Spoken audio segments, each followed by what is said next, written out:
ওয়ালা ইয়াহসাবান্নাল্লাযীনা কাফারু, কাফেররা যেন ধারণা না করে, আন্নামা নুমলি লাহুম, যে আমি তাদেরকে একটা সুযোগ দিয়েছি, আমি তাদেরকে ঢিল দিয়েছি, তারা আমার কালামের কুফরি করতেছে, তারা আমার ইবাদত করতেছে না, কিন্তু তারপরেও আল্লাহ রাব্বুল আলামিন এই পৃথিবীর মধ্যে সবথেকে স্ট্যান্ডার্ড মানে লাইফ তাদেরকে দান করেছেন।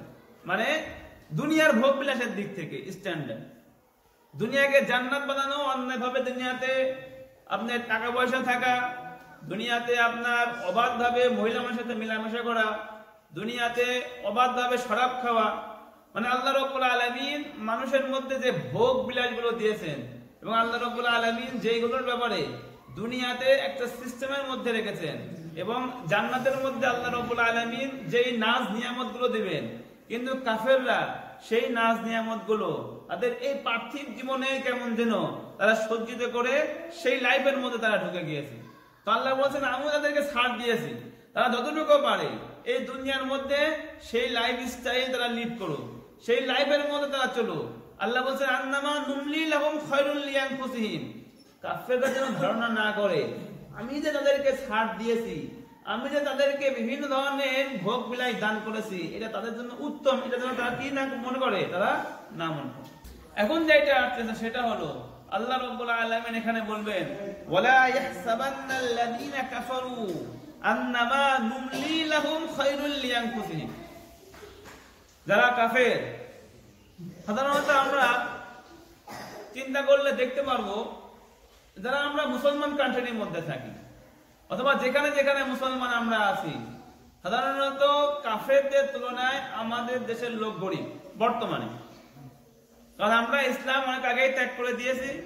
এখন কাফেররা যে সিস্টেমে আমাদেরকে চলতে বলে, যে পড়াশোনা করলে চাকরি পাবো বলে যেভাবে আমাদেরকে সিস্টেম দেখাই দেয় যে এইভাবে চাকরি করলে, এইভাবে আসলে তুমি ইউরোপ বা আমেরিকার কান্ট্রিতে আসতে পারবা, আমরা সেইগুলোর পিছনে যখন পড়ে গিয়েছি, অর্থাৎ এই পৃথিবীর যে অনারিটি, এই পৃথিবীর যে ক্রিম, সেটা ভোগ করতে হচ্ছে কাফেররা। আর আমরা যারা আছি আমরা শুধুমাত্র তাদেরকে সার্ভ করতেছি, বিভিন্ন ভাবে তাদেরকে সহযোগিতা করতেছি, তাদের বিষয়গুলোকে আমরা তাদের জন্য সহজ করে দেওয়ার চিন্তা করতেছি। অর্থাৎ তোমরা যে কোনো কাজ করো না কেন, তোমরা মূল ট্রেড গুলো করবা, তোমরা মূল ব্যবসাগুলো করবা, আর আমরা যে কি করবো আমাদের চিন্তা ভাবনা, আমরা এখান থেকে যে তোমাদেরকে আমরা সার্ভিস দেব, তোমাদের খেতে কাজ করা লাগবে, সেটা আমরা এখান থেকে যে করব। যদিও আমি এখানে মাস্টার ডিগ্রি করি না কেন, যদিও আমরা এখান থেকে অনেক লেখাপড়া করি না কেন, দেশে যদি সে ধরনের আমাদের কোনো কিছু না হয়, আমরা চিন্তায় থাকি কি ইউরোপে বা আমেরিকার কোনো কান্ট্রিতে যে তাদের ফসলের জমিতে কাজ করা, তাদের রেস্টুরেন্টের এঠো প্লেট ধোয়া, এই ধরনের মন মানসিকতা নিয়ে আমরা চলতে থাকি। অর্থাৎ সামগ্রিকভাবে আমরা হলো মুসলমান যারা আছি তার দুনিয়ার মধ্যে কষ্টে আছি।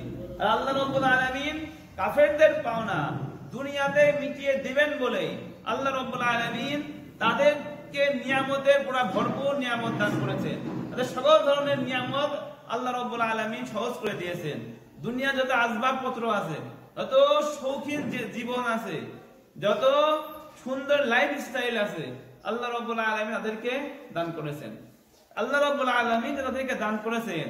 আল্লাহ বলেছেন ওয়ালা ইয়াহসাবান্নাল্লাযীনা কাফারু, কাফেররা যেন ধারণা না করে আন্নামা নুমলি লাহুম, যে আমি তাদেরকে একটা সুযোগ দিয়েছি, আমি তাদেরকে ঢিল দিয়েছি, তারা আমার কালামের কুফরি করতেছে, তারা আমার ইবাদত করতেছে না, কিন্তু তারপরেও আল্লাহ রাব্বুল আলামিন এই পৃথিবীর মধ্যে সবথেকে স্ট্যান্ডার্ড মানে লাইফ তাদেরকে দান করেছেন। মানে দুনিয়ার ভোগ বিলাসের দিক থেকে স্ট্যান্ডার্ড, দুনিয়াকে জান্নাত বানানো, অন্যভাবে দুনিয়াতে আপনার টাকা পয়সা থাকা, দুনিয়াতে আপনার অবাধভাবে মহিলা মানুষের সাথে মেলামেশা করা, দুনিয়াতে অবাধভাবে শরাব খাওয়া, মানে আল্লাহ রাব্বুল আলামিন মানুষের মধ্যে যে ভোগ বিলাসগুলো দিয়েছেন এবং আল্লাহ রাব্বুল আলামিন যেইগুলোর ব্যাপারে দুনিয়াতে একটা সিস্টেমের মধ্যে রেখেছেন, এবং জান্নাতের মধ্যে আল্লাহ রাব্বুল আলামিন যেই নাজ নিয়ামতগুলো দিবেন, কিন্তু কাফেররা সেই নাজ নিয়ামত গুলো তাদের এই পার্থিব জীবনে কেমন যেন তারা সজ্জিত করে সেই লাইফের মধ্যে তারা ঢুকে গিয়েছে। তো আল্লাহ বলছেন আমি তাদেরকে ছাড় দিয়েছি, তারা যতটুকু পারে এই দুনিয়ার মধ্যে সেই লাইফ স্টাইল তারা লিড করুক, সেই লাইফের মধ্যে তারা চলুক। আল্লাহ বলছেন আন্নামা নুমলি লাহুম খায়রুল লিআনফুসিহিম, কাফেররা যেন ধারণা না করে আমি যে তাদেরকে ছাড় দিয়েছি, আমি যে তাদেরকে বিভিন্ন ধরনের ভোগ বিলাস দান করেছি এটা তাদের জন্য উত্তম, এটা যেন তারা কি না মনে করে, তারা না মনে করে। কাফেররা যেন না মনে করে যে আল্লাহ রাব্বুল আলামিন তাদেরকে যে ঢিল দিয়ে দিয়েছে এইটা তাদের জন্য উত্তম, এটা যেন কাফেররা কি না মনে করে, মনে মনে চিন্তা না করে। আমা নুমলি লাহুম লিয়াজদাদু ইসমান, আল্লাহ বলছে যারা কাফের আমি তাদেরকে বিভিন্ন রকমের ঢিল দিয়েছি, আমি তাদেরকে বিভিন্ন টাকা পয়সা দিয়েছি অর্ডার, দুনিয়াতে সমস্ত নিয়ামত মানে টাকা পয়সার যে সমস্ত বিষয়গুলো সেগুলো আমি তাদেরকে দান করেছি। কেন দান করেছি, ছাড় দিয়েছি কেন? লিয়াজদাদু ইসমান, তাতে করে তারা তাদের গুনাহগুলোকে আরো বাড়াইতে পারে।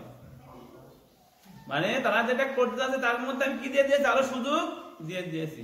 তোমরা গুনাহ করতে থাকো, যত ধরনের গুনাহ করতে পারো, যত ধরনের তামাশা করতে পারো, যত ধরনের পার্টি করতে পারো, যত ধরনের শরাব মদ খেতে পারো, তোমরা দুনিয়াতে খেয়ে নাও, এইটা আমি তোমাদেরকে সুযোগ দিয়েছি। তাতে করে কি করতে পারো, তোমরা তোমাদের কাজের মধ্যে আরো বৃদ্ধি করতে পারো।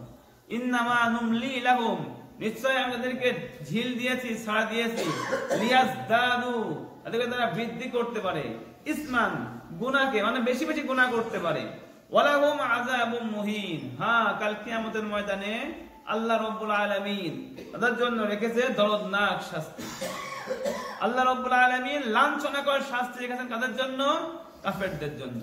কোথায় রেখেছেন? কাল কিয়ামতের ময়দানে, মৃত্যুর পরবর্তী জীবনের মধ্যে আল্লাহ রাব্বুল আলামিন তাদেরকে দর্দনাক শাস্তি দিবেন, লাঞ্ছনাকর শাস্তি দিবেন। আল্লাহ রাব্বুল আলামিন মুসলমানদেরকে আল্লাহ রাব্বুল আলামিন কুরআন দিয়েছেন। মুসলমানরা কুরআনের সমস্ত বিধান তার জীবনে বাস্তবায়ন না করার জন্য তাদের উপরে বিভিন্ন সময় আযাব চলে আসে। কিন্তু যখন আযাব আসার পরে যখন মুসলমান বুঝতে পারে, যেমন এখন আমরা বর্তমানে বুঝতেছি সারা পৃথিবীতে মুসলমানরাই সবথেকে নির্যাতিত নিষ্পেষিত জাতি হিসাবে মুসলমানরাই একমাত্র জাতি। সারা পৃথিবীর অত্যাচার এই মুসলমানদের উপরে চলতেছে। গত শতাব্দী থেকে কত অত্যাচার শুরু হয়েছে, ব্রিটিশ থেকে নিয়ে সকল কিছু মুসলিম কেন্দ্রিক শুরু হয়েছে। বর্তমানে পৃথিবীর থেকে লক্ষ্য করেন ফিলিস্তিনের মধ্যে মুসলমানদেরকে গণহত্যা করা হচ্ছে, জেনোসাইড করা হচ্ছে, কিন্তু তারপরেও আল্লাহ রাব্বুল আলামিন তাদেরকে তেমন এখনো কিছু দেখান নাই বর্তমানে। এবং বর্তমানে ইন্ডিয়ার মধ্যে দেখেন শুরু হয়ে গিয়েছে মুসলমানদের ঘর বাড়ি ভেঙে দেওয়া, মসজিদের মধ্যে নামাজ পড়তে না দেওয়া এবং মুসলমানদেরকে বিভিন্ন ভাবে কি করা, অত্যাচার করা। এবং বর্তমানে কাশ্মীরে যে অ্যাটাক হয়েছে এর ফলশ্রুতিতে বিভিন্ন মুসলমানদের উপরে বিভিন্ন ইউনিভার্সিটিতে বিভিন্ন কলেজে তাদের উপরে অত্যাচার করা, স্টুডেন্টদেরকে বিভিন্ন ভাবে হেনস্থা করা, এইগুলো বর্তমানে চলতেছে। কিন্তু আল্লাহ রাব্বুল আলামিন বলতেছেন যে এইভাবে আমি তোমাদেরকে কিছু পরীক্ষার মাধ্যম দিয়ে, এইভাবে আমি তোমাদের থেকে কিছু কুরবানির মাধ্যম দিয়ে, কিছু সাহায্যের মাধ্যম দিয়ে আমি তোমাদেরকে আস্তে আস্তে আস্তে আস্তে আবার উপরের দিকে উঠাবো। কিন্তু এই যে কুরবানি দেওয়া, এই যে পরীক্ষার মধ্যে কষ্ট নির্যাতন, এটা আল্লাহর জন্য কি করতে হবে, সহ্য করতে হবে। এ তোমরা ধৈর্য ধারণ করতে পারো, এ তোমরা সহ্য করতে পারো, আল্লাহর বিধান অনুযায়ী জীবনকে চালাইতে পারো, তাহলে আল্লাহ রাব্বুল আলামিন তোমাদেরকে এই সিচুয়েশনের মধ্যে রাখবেন না। এটাই আল্লাহ বলতেছেন। এখন যে তোমরা নির্যাতিত, এখন যে তোমরা নিষ্পেষিত, তোমাদেরকে আমেরিকা ইচ্ছা করলে ইরাকের মধ্যে অনেকগুলো মানুষ মেরেছে, লক্ষ লক্ষ মানুষ, সিরিয়ার মধ্যে লক্ষ লক্ষ মানুষ মেরেছে, এখন বর্তমানে ফিলিস্তিনের মধ্যে ইসরায়েল লক্ষ লক্ষ মানুষকে হত্যা করতেছে, শিশুদেরকে হত্যা করতেছে। আল্লাহ বলেন যে মা কানাল্লাহু লিয়াযাল মুমিনিনা আলা মা আনতুম আলাই, আল্লাহ রাব্বুল আলামিন এমন নন যে মুমিনদেরকে ছেড়ে দেবেন, মানে মুমিনরা মরতেছে মরুক, আল্লাহ রাব্বুল আলামিন দেখো দেখবেন না, এমন কিন্তু আল্লাহ রাব্বুল আলামিন নন। কিন্তু আল্লাহ রাব্বুল আলামিন তোমাদের থেকে কুরবানিও নেবেন। বলতে পারেন যে ইসরায়েলের মধ্যে শিশুদেরকে হত্যা করা হচ্ছে, মানুষের উপরে বোম ফেলানো হচ্ছে, মানুষ ছিটকে চলে যাচ্ছে অনেক দূরে, এরপরেও কি আল্লাহ রাব্বুল আলামিন এগুলো চোখে দেখতেছেন না? আল্লাহ রাব্বুল আলামিন ইচ্ছা করলেই তো ইসরায়েলকে শেষ করে দিতে পারেন। আল্লাহ রাব্বুল আলামিন সেটাই বলবেন এখানে, যে আল্লাহ রাব্বুল আলামিন এমন নয় যে মুমিনরা যে অবস্থানে আছে সেই অবস্থানে রাখবে, এই অবস্থার পরিবর্তন ঘটাবে না। আল্লাহ রাব্বুল আলামিন এমন নন।